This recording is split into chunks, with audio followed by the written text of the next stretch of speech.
Ha ha ha! Cobra Kai, never die.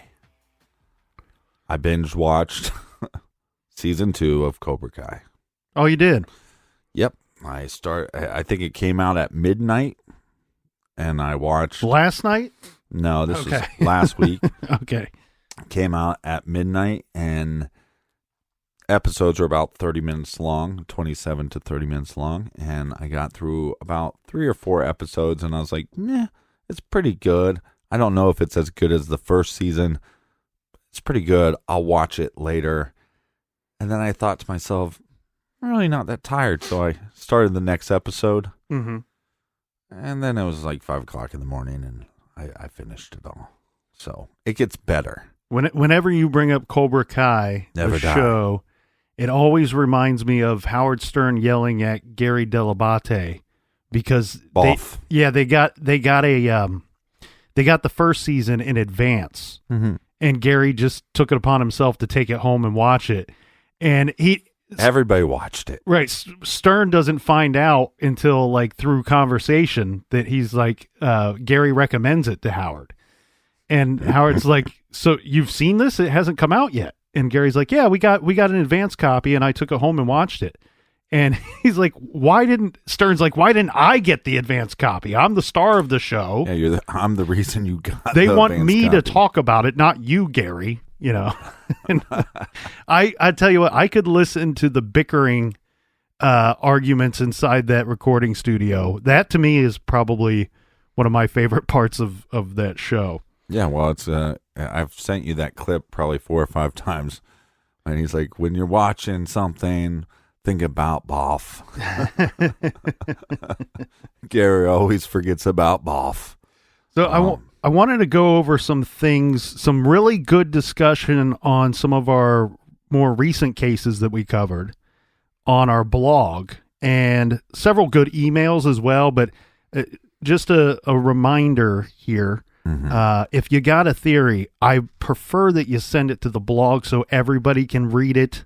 And you never know, like your theory could help in some way, or at the very least, it creates interesting discussion on there because people are reading your theories. It's not so important that I just, that I be the only one that knows. Let me interrupt you for real quick. So one, you don't see most of the comments that go to Facebook. You normally don't see the comments that go to Instagram. I do check the Instagram ones once in a while.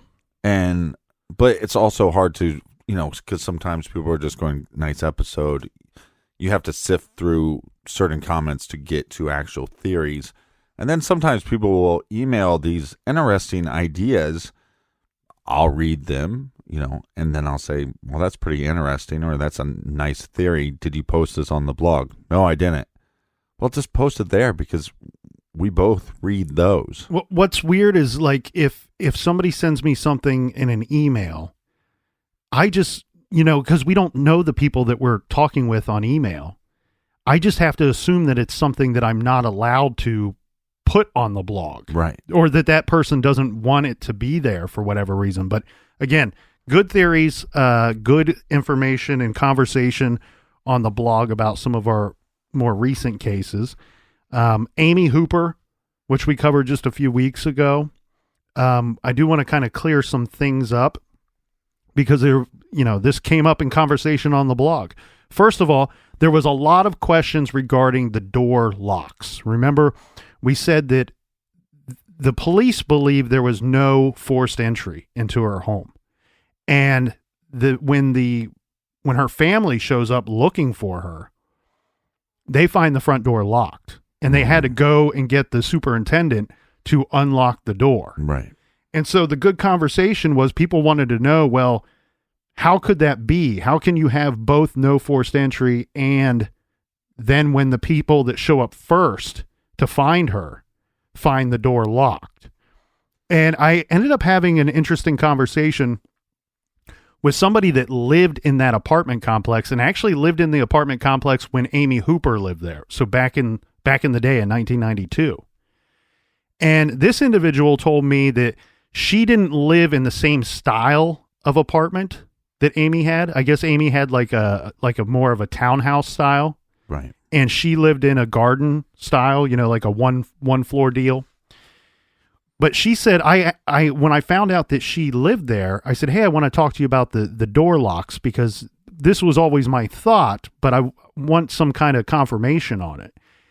Because my thought was, a lot of people said, well, this just can't be, it's impossible. But a lot of people, especially like in the 90s, those little push button locks on the door where you can pull it behind you and the door stays locked, was a pretty normal thing for apartments at that time. Right. And so that was always my suspicion. I never even looked into it further until a lot of the smart people started hitting the blog and questioning that one interesting aspect of the case.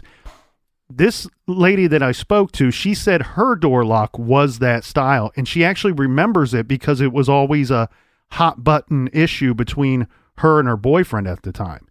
She was saying that because that little push button lock just goes to the doorknob, and anybody can very easily manipulate that or bust in your door. And they had a deadbolt on top that you did have to lock from the outside with a key. But so she was saying that, she goes, I can't confirm what kind of door the townhouses had, but we know most of these things are built using all the same material. And so she was saying, yes, you could lock our door. You could push the button when the door was open, shut it behind you, and leave. And she said her boyfriend always locked the door in that manner rather than taking the time to use his key and do the deadbolt. So I think that's probably what the situation was with Amy, that it's very likely that the killer, just to delay the finding of her, may have hit that button and closed the door on his way out. Or, it just did it out of habit. Right. So, and then you wonder, well, if he was doing that out of habit, was it somebody that lived close? Well, what's weird is so a lot of these cases, we cover them and I very quickly move on to the next case because we have no choice. We have another case the following week. Well, we could stay with the same case over and over, but that's not our style. Amy's case, one that I'm very passionate about, was one that I couldn't shake it even after we covered it. It was still sticking with me for days and days. And so, really kept spending a lot of time looking into it and going over some stuff that we covered and didn't cover. And I the more and more I think about her case, and I think we may have said this on the show, but I feel like it may have been somebody that had ties to the apartment complex. Not so much ties to Amy specifically, but somebody with ties to the apartment complex. And that could be any number of things. It could be somebody that worked there, somebody that lived there, or somebody that visited there for, any number of reasons. I think there's a chance that somebody saw her or maybe had limited interactions with her, and maybe that was the, how we tie the killer to the victim. And then there was also some talk about DNA, because you brought up the good thing on that case of, well, if we got really good DNA and we got some suspects and we can't get them to submit DNA, can't we just steal their trash and test some of that? And you were absolutely right. I questioned that on the show. So I want to clean that up a bit. You can just, anything that's discarded, you can just collect it and test it.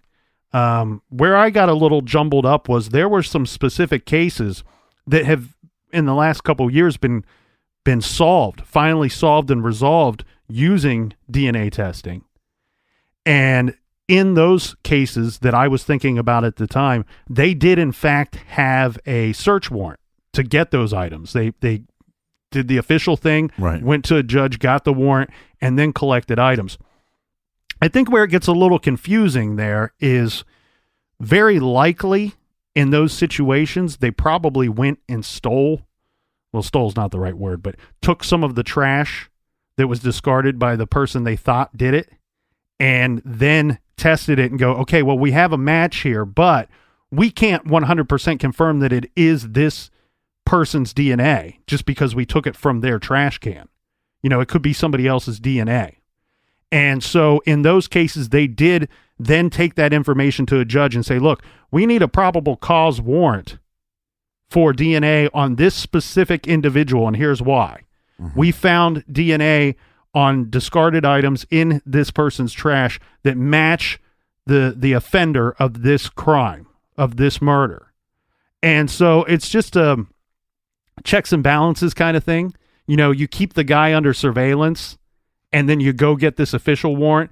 That's so once you bring the dirtbag in, you can go, okay, not only are we going to question you about this, if you start to squirm and you tell us at any time that you're innocent and you didn't do this, boom, we have a judge telling us you have to submit your DNA. You have to submit your DNA, and we can compare it there, and we're going to find out if you, in fact, did this or not. Well, right. And just like with the Tyler Davis case, they went to talk to the friend, and they wanted to see his cell phone. Well, they go and get the subpoena for his cell phone. And so when they say, hey, can we see your cell phone? He says, well, of course, you can see my cell phone. But if he said no, they would have said, well, we have a search warrant for your cell phone. So, boom. I love when they do it in that manner. And I think it was the Scott Peterson case where very early on, he looked like he was being cooperative. And when the police show up and they had warrants in their pockets for certain items. Right. And Peterson all of a sudden's like, well, shouldn't you have a warrant for that? You know, like, and they said that it was weird the way that he said that to the police. Like, he said it in a manner that was like matter of fact, no, you're not getting these items unless you have a warrant. But he also kind of said it in a way that was like friendly and joking to them, you know, to kind of throw it out there that if they question that later, maybe he could say, well, I was just joking. But they didn't give him the opportunity because he's like, you probably should have a warrant for that. And they were like, yeah, they're in our pockets, man. Like, and they pull them out and they're like, we're taking these items. I would say, hold on a second. And the guy would go, is it in your pocket? I go, no, but it's in my underwear. And I'd have to like take my belt off and unzip my fly and reach down real deep in there. And I go, oh, here it is. There it is. Give you the old stink subpoena. Well, and I don't want to go into any one person's comments in particular regarding the blog, but I do want to give a shout out to somebody named MG from Texas. I've noticed MG from Texas puts a lot of interesting, thought-provoking comments on some of the blog and some of the different cases. Some of the blog comments are so good that it's like, I wish we had that comment when we're recording the show. Right. Because we would have been able to say, hey, here's an interesting thought, and what do we think about this? Yeah. Another case that we covered that really started a lot of conversation was Kaylin Lauder. Mm-hmm. And one thing that was brought up fast and often was the Draper, Utah comment, where we pointed out how many sex offenders by ratio for residents in Draper, Utah. And I think I even had the brilliant comment of, what the hell's going on in Draper? What's going on there? Turns out there's a prison. So, what? And you know what? I was laughing about that for days. And I look, we do a show and we try to put out good information. The problem is, sometimes we're dumb. Well, at the end of the day, we're just two guys in a garage. But drunk as piss. The other thing, though, too, is we have a limited amount of time to do the research on the show. So one person, I was still laughing about the Draper, Utah comment. Right. And but one person was a little out of bounds. They're like, didn't you do any research? There's a prison in Draper, which made me feel bad because we should have known that. I should have known that. But the thing is, there's only so much stuff we can research. Now, we managed to put out a 2-hour show, so obviously we did do some research, regardless of what that person thinks. But the funny thing too about it is the website, and I cited the website that I found that information from. I found it shocking, and they're technically right that they were referring to the inmates as residents, right? Well, which is a little weird because they're not choosing to live in that city. Yeah, but that's not the definition of resident, right? Wherever you live is where you live. Doesn't matter if you want to or not. Right. I mean, you could grow up in Hackensack, New Jersey, and that might not be where you want to live. So when I finally got over laughing about Draper, Utah, in my comment, and how dumb it was, to be frank, then I kept laughing about them calling the inmates residents, which is, just seems funny. Well, but that's how it is now. It's a business. I mean, when these residents get top of the line cable and Wi-Fi internet connection in a lot of these prisons, I mean, they're residents. Mm-hmm. They should be prisoners, but no, they're living the high life. They're just not allowed to go out.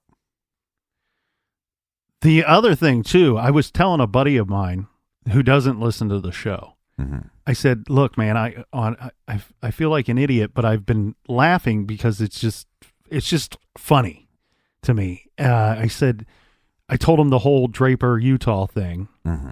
and I said, it's even funnier when I look back and I go, "Remember that I said, what the hell's going on in Draper?" And he goes, he didn't listen to the show, so I'm filling him in, and he's laughing about this. He found it very, very funny as well. And he goes, "Oh, the same thing happened to me," and I'm thinking, no. Like, that's, my brain immediately is going, the same thing didn't happen to anybody else. Right. Nobody else has done this same thing. And I told him that. I said, so you have to tell me the full story now. And so he told me that, remember, we covered in Sanesville. And at the time, after that happened, there were these different websites that would pop up. And I don't know if they're still around, and he didn't mention the one in particular that he was on. But it was, you could see where all these exotic animals are located. And he was looking through the map of Ohio, and there was an area where one of his buddies lives, and this is kind of out in the boondocks somewhere, or boonies somewhere. And he said, I saw that there was like 60 monkeys living in my friend's area. So I text him immediately. I'm like, "Hey, you better watch out. There's some crazy guy out there that owns like 60 monkeys in your neighborhood."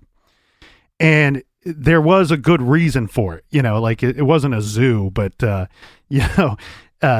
similar situation where his buddy came back real quick and he's like, "Well, this facility is here and we're aware that they have monkeys." Yeah. Like, we don't have to watch out for anything. Yeah. But thanks for the heads up. Thanks for the heads up on that.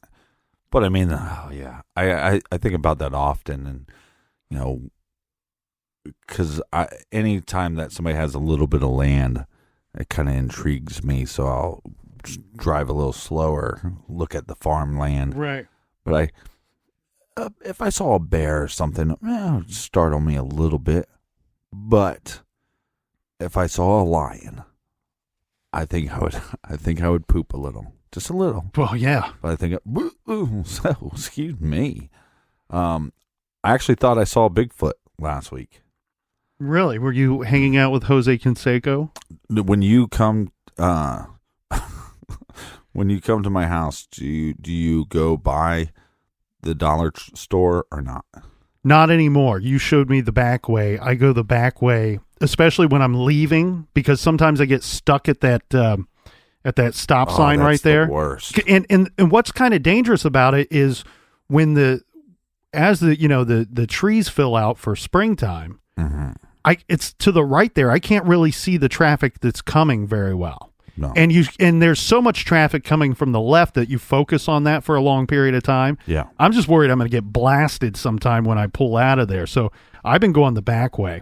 And that railroad crossing is like, it's almost like the damn train comes out of a tunnel almost on both sides. Like you hope the equipment's working because you have no way of seeing if a train is coming. And ever since we've done Boys on the Tracks, I'm like terrified of trains now. Yeah, I had this time where same tracks, but it was a different part of town, and so I'm driving at night. I was in a little tiny Dodge Omni. Oh yeah. Yeah, and I was going over the tracks, and right as I got over, like on the tracks, there was a train sitting there.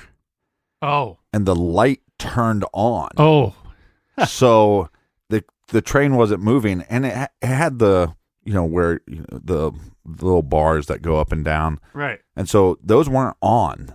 right. And so I was going over the tracks, and all of a sudden the light of the train turned on, and I was like, "Ah!" I mean, and it was probably a good hour. It took me at least an hour to calm down and say, okay, the train wasn't moving. You didn't, because I'm going, I almost died. Almost died, but I didn't. Especially when you get out in the sticks. Yeah. I wonder how often that equipment is being tested, and like if it goes bad or isn't working for whatever reason, how long is it until till the repair people figure it out? Right. So Bigfoot. You know how you go down after you go through a couple winds, you go down like a hill, and then you have to go up the hill, and as you're going up the hill, there's a bridge. And so the right side of the bridge, I see what looks like maybe a bear. I mean, it's definitely hairy, right? Right. And was it tall or big? Pretty tall, not super big, but it's like looking down, under the bridge basically, but like on the side of the road, legs kind of spread apart, hair down, connected from the head. I could see that the hair, not only in the back, was like connected to the back hair, but front hair was down to waist level. And for just a split second, I went, oh my, that's a Bigfoot. And this guy turns around, and it's a guy with a giant beard and super long hair. And you barely could see his eyes because the beard was pretty much up to his eyes. And he had one of those camouflage outfits. Oh, yeah. That have like things hanging off of it. So that looked like fur. Yeah. But what got me was the beard was basically connected to, the beard was down to this guy's waist, and it looked like it was connected to this camouflage he had. And just for a split second, I was like, oh, I have seen one. And it really freaked me out for a second. Well, you know what I think personally? If I see something as strange as you just described, I would rather it be a Sasquatch than a neighbor. Wow. But the cool thing about my neighbors is the way we view this world is it's us against you. So well, you know what the Draper Utah comment made me think of? One of my favorite sports shows is PTI, Pardon the Interruption, with I love Michael Wilbon and Tony Kornheiser. Right. Michael Wilbon, I could sit and listen to him talk about sports for hours and hours and hours. But anyway, I could sit and listen to you talk about sports for minutes. They have one of the, for those not familiar, they have one of those sports shows, and I feel like they were one of the first doing it, where they have a topic, and I like that you can see the topic that's, as they change, you can see what's up next, what's in the queue. And they'll discuss whatever that topic is. Sometimes they agree, sometimes they don't agree. And they've had this show for a long time, and you see a lot of sports shows now that it's a debate show. And but they have a thing at the end sometimes of the show of what did the guys get wrong? Because they're, in a sense, they're kind of like you and I in the way that we do our show. We bring materials with us. We don't always know where the conversation is going to lead, or questions that will come up through the course of us discussing something. And so they have like somebody that has to sit there and kind of fact check or pay attention to what these guys are saying. And then at the end, they point out what they got wrong. Right. And I thought that made me think of that, because I'm like, I almost feel like we need one of those guys, because we can't check ourselves as we're doing the show. Just, we would be here for days and days and days doing the show. Yeah, but they would have to try to find something, and when you're researching a case, you might find 3 different newspapers that say something a little different, Mm-hmm. and so to fact check it, I mean, you get something like that correct, you go, oh, well, that's because there's a prison, you idiot, but the other stuff, they'd just be wasting your time and blowing hot air in the garage, and I don't got time for that. Bunch of hot air. A lot of people pointing out that we talked a lot about on the Kalen Louder case. We talked about the phone calls. We even played a portion of the phone call to 911. A lot of people pointing out that we kept saying that she was sounding normal, and people very rightfully so pointed out that that may not mean anything. We it's difficult to judge her state of mind at the time, just because she sounds normal. But you and I were specifically looking for red flags within her words to really point out that we think, hey, this might be what's going on. And that's just not there. What? Say that again? I'm not following you. So we pointed out that she sounded normal. Meaning, like, we didn't find her to be saying anything. There's a lot of people that say that she went missing because she was, quote unquote, crazy. And so we were looking for her to be saying obvious, crazy sounding things, and that wasn't there. And so people were pointing out that just because she sounds normal or her words seem normal to us, there are a lot of people that are suffering from something mentally. And yes. they sound normal, but yes. Well, and the other problem with all this, though, is that we don't know what the starting point is. We don't know her, so we don't know what she sounds like normally. So maybe this sounds differently than she normally sounds. But the other problem with the listeners is they don't know how she normally sounds. Well, I don't think they're talking about her specifically. No, but I understand that. But there were some people that were trying to dog us to say, well, she clearly is doing this, and you clearly don't understand anything about mental breaks. And I'm going, well, clearly you've never listened to the show. Mm-hmm. And I have never had like moments of psychosis personally, or even I've probably been on the fringe of manic episodes, but I don't think I've had a full manic episode. What I can base this off of is my personal experiences and also my experiences with others. I've had 3 to 4 friends that were extreme bipolar cases where they all had manic episodes. I actually met one of my friends during a manic episode. Mm-hmm. I was at college, and then they had these college apartments. And that was it. Like, there was not many apartments around this college. Everything was pretty much dorms. But there was this row of apartments that were owned by the college. We're out there drinking with some buddies. This guy's door was open. I start hearing fireworks. I go look in the door. The dude is naked, lighting fireworks off in the middle of his family room. What's wrong with that? And that's typical Friday night at the Colonel's house. Yeah. No, the best is, I think I said, "Are you okay?" And the guy says, "Come on in."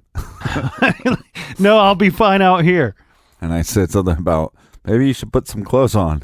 And they said, yeah, maybe you're right. But so we don't know. And those are, look, I'm not an expert in the mental health field. I'm not going to ever say that I am. All we can go is to have opinions, and some of our opinions are going to be wrong. Also, our opinions sometimes are based off of some actual facts or evidence. And one of the things in this case is that we have her family saying, we talked to her that day. We talked to her multiple times that week, and she didn't sound off. Right. She didn't sound like something bad was happening. Again, that doesn't mean there wasn't something happening, but you have to look at evidence and then give your opinion. And so many people that said, well, it's clearly this, and you just don't know what the hell you're talking about. Well, again, so you're going to tell me that you know more about her speech patterns and her thoughts more than her family does? Well, and also, opinions aside, when we have a case and there is audio or video and it may pertain to the case in some manner or form, it's our job to at least give the play-by-play for everybody out there. I think so. It would be irresponsible not to review it, and I think it's important to throw in those opinions or what we think we're hearing or what we think we're seeing at the time.